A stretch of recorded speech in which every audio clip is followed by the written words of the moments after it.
Bem-vindos! Hoje a gente vai mergulhar no material que, olha, sempre dá o que falar. As 48 Leis do Poder do Robert Greene.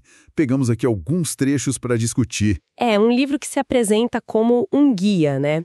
Sobre como o poder funciona, juntando estratégias da história.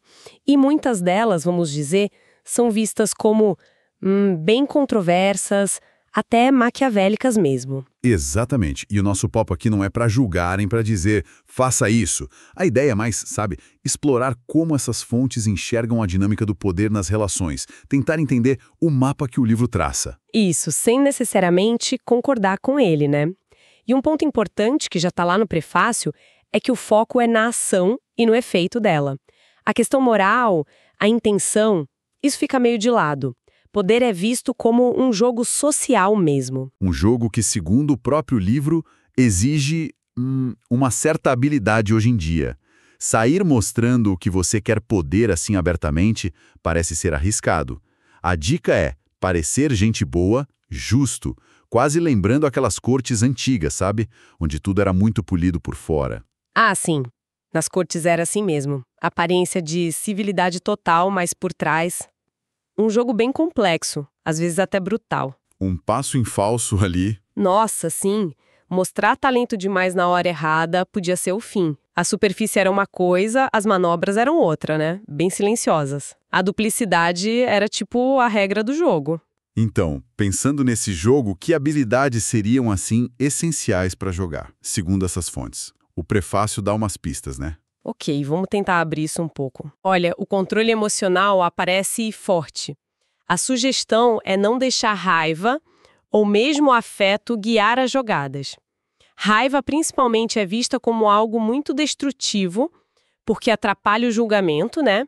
E ainda tende a fazer o outro lado reagir pior. E o afeto também, o que é curioso. O material sugere que ele pode, tipo, cegar a gente para os interesses muitas vezes egoístas de quem a gente confia. A ideia não é não sentir, parece, mas controlar como se mostra isso. E principalmente não deixar que o sentimento dite a estratégia. Manter a pose, né?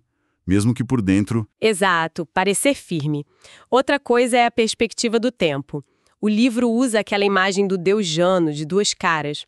Uma olhando para o futuro, tentando prever, planejar a longo prazo. E a outra olhando para o passado. Isso, mas não para guardar mágoa, e sim para aprender com os erros e acertos dos outros. É um aprendizado constante olhando o que já aconteceu. E aí vem talvez o ponto mais espinhoso, a visão que o livro chama de amoral. Ele insiste que, nesse jogo, o que conta é o resultado prático, não a justificativa moral, que pode ser só fachada. A recomendação é medir a estratégia pelo que dá para ver, pelo concreto, o que conecta direto com a necessidade de entender a fundo a psicologia das pessoas. Tem até uma citação do Baltasar Gracian, que o livro traz, algo como: muita gente estuda bicho e planta, mas seria mais importante estudar gente. Faz sentido. Decifrar o que está por trás das ações dos outros, as motivações escondidas. Isso é apresentado como a chave para influenciar, para seduzir ou até para neutralizar. É quase como ler o pensamento do adversário no tabuleiro. Totalmente dentro da lógica que ele apresenta. E falando em lógica, vamos para uma das leis mais famosas, a Lei 1. Não ofusque o brilho do mestre. A ideia central é fazer quem está acima se sentir seguro, sabe? Confortavelmente superior perto de você. Evitar de todo jeito mostrar seus talentos de um jeito que deixa o chefe inseguro ou com medo. E o interessante é como o texto liga isso a uma insegurança que parece quase natural em quem tem poder. A análise sugere que quem está no topo raramente gosta de ser lembrado que pode ter alguém mais brilhante ali do lado. E tem duas regrinhas aí. Primeiro, cuidado para não ofuscar sem querer, só por ser bom no que faz. Tem que, diminuir a própria luz perto desses mestres, ainda mais se forem vaidosos. E segundo, não cair na armadilha de achar que, porque o chefe gosta de mim, tá tudo liberado. Favoritos caem. E o livro dá até umas dicas práticas para isso, né? Coisas como... Sim, sugere umas táticas. Elogiar discretamente a inteligência do chefe, a visão dele. Atribui boas ideias a ele em público, mesmo que a ideia não tenha sido dele originalmente. E até, olha só, cometer uns errinhos bobos para depois pedir conselho. Isso, segundo o material, alimenta a sensação de superioridade dele. É uma dança bem delicada. Mas essa regra de não brilhar tanto não é absoluta, pelo que o material diz, né? Tem hora que talvez não seja a melhor estratégia. Exato. O texto fala que se o superior está claramente perdendo força, tipo uma estrela cadente, aí talvez não seja tão arriscado mostrar mais o seu potencial. Mas se o mestre está firme e forte, a dica é paciência, agir com cálculo. Como diz o Gracian de novo, evite brilhar mais que o seu senhor. É estúpido e fatal. Tem que ter estratégia e esperar a hora certa se a ideia for eventualmente ir além dele. Saindo um pouco dessa relação chefe-subordinado e indo para uma tática mais ampla, a gente chega na ocultação. A lei 3 é bem direta, oculte suas intenções. A ideia é não ser transparente, usar distrações, ser meio ambíguo, dar pistas falsas. Honestidade total é vista como pouco eficaz, tipo uma faca sem fio. E o porquê disso funcionar, de novo, volta para a psicologia. A gente tende a confiar na aparência. Viver desconfiando de tudo o tempo todo seria cansativo demais, até assustador, né? Com certeza. Isso abre brecha para quem sabe montar uma fachada convincente. Acenar com um objetivo falso, uma isca, chama atenção para lá e tira o foco do que realmente importa para a pessoa. E as maneiras de fazer isso são bem elaboradas, né? O que o material destaca como métodos. São várias estratégias para dissimular. Criar pistas falsas, tipo mostrar interesse numa coisa que não é o seu objetivo real. A tal da falsa sinceridade, parecer que acredita mesmo no que está dizendo, escondendo a real intenção. O texto até cita o Iago, de Shakespeare, como mestre nisso. Nossa, sim. Usar a ambiguidade de propósito para confundir. E uma tática curiosa, falar sem parar sobre desejos e objetivos falsos, para passar uma imagem de pessoa aberta, honesta, enquanto o plano de verdade corre por baixo. Eu lembro de um exemplo histórico que ilustra bem essa coisa da isca, aquele do Duque de Marlborough com o forte francês. Isso, esse é clássico. Marlborough toma um forte, faz parecer que é super importante para ele e depois deixa os franceses retomarem. Os franceses, achando que aquilo era vital para o inimigo, vão lá e destroem o forte eles mesmos. Só que era exatamente isso que o Marlborough queria desde o começo, porque abriu o caminho que ele precisava. A isca funcionou perfeitamente. Ocultou a intenção real. E ainda nessa linha de ocultar, o texto fala de uma ferramenta específica, a cortina de fumaça.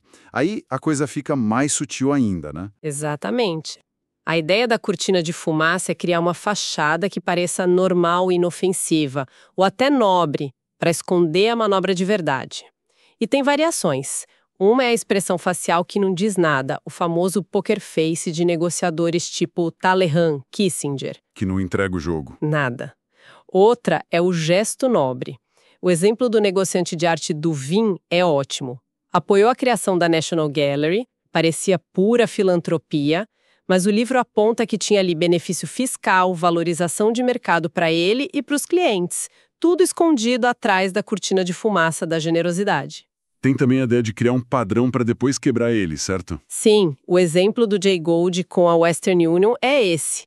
Ele criava empresas concorrentes, deixava o Western Union comprar, criava outra, eles compraram de novo, virou um padrão. Quase previsível. Exato. Aí, quando a Western Union relaxou, esperando a mesma coisa, o Gould deu o bote final e tomou o controle.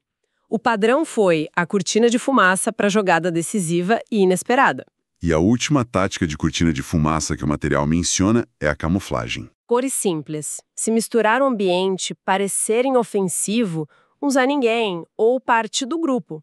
O exemplo são os espiões britânicos que passaram décadas passando informação para os soviéticos. Por quê? Porque eles pareciam perfeitamente parte da elite, do establishment, ninguém desconfiava. A camuflagem era total. Ficaram invisíveis por serem familiares demais. Mudando agora para a comunicação, a gente fala tanto em ser claro, assertivo, mas uma das leis aqui vai quase na contramão. Lei 4.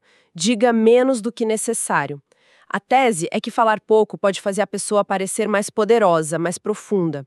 O silêncio incomoda, né? E os outros acabam falando para preencher o vazio e aí muitas vezes revelam coisas importantes. O silêncio, nessa visão, intimida, impressiona, cria uma aura de controle, de mistério.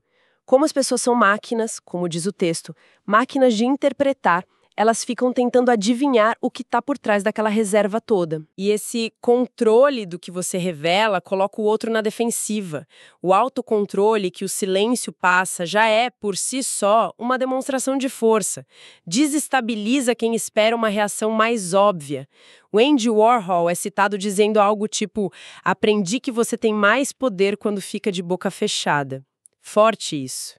E tem um relato bem trágico para ilustrar o perigo de falar demais.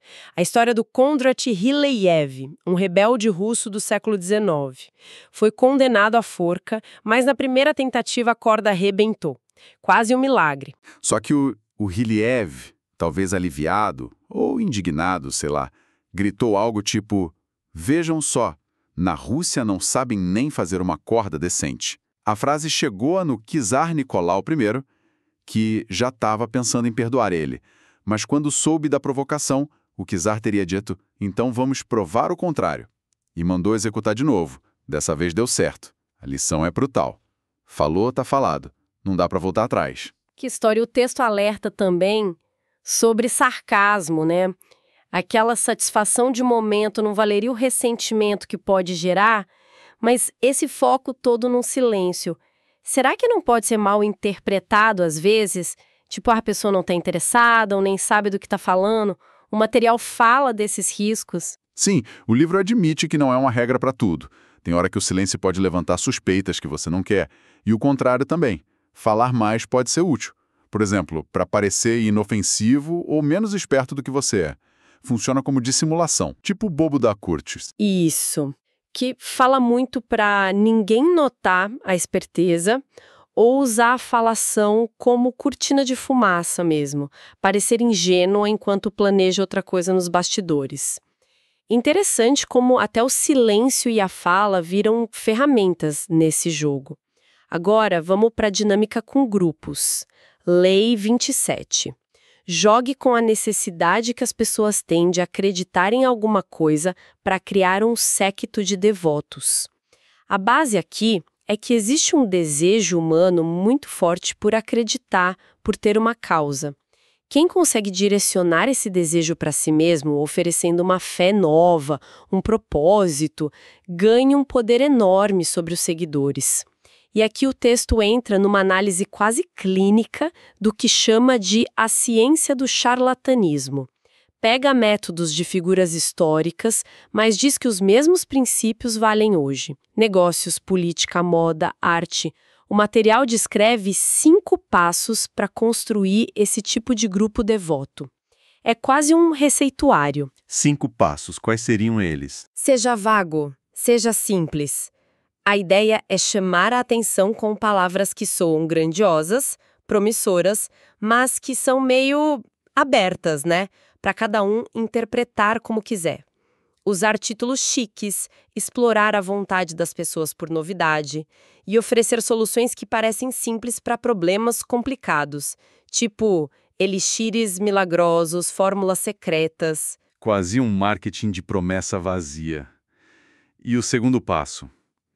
Enfatize o visual e o sensorial sobre o racional. Usar espetáculo, teatro, luxo, apelar para os sentidos. Incenso, música, gráficos bonitos. Talvez uma tecnologia que parece científica, mas não é. Um toque de exotismo. O objetivo é distrair o pensamento crítico, sabe? Sobrecarregar os sentidos e criar um clima de encantamento. Copiar estruturas que já existem. Exato. Copie formas da religião organizada.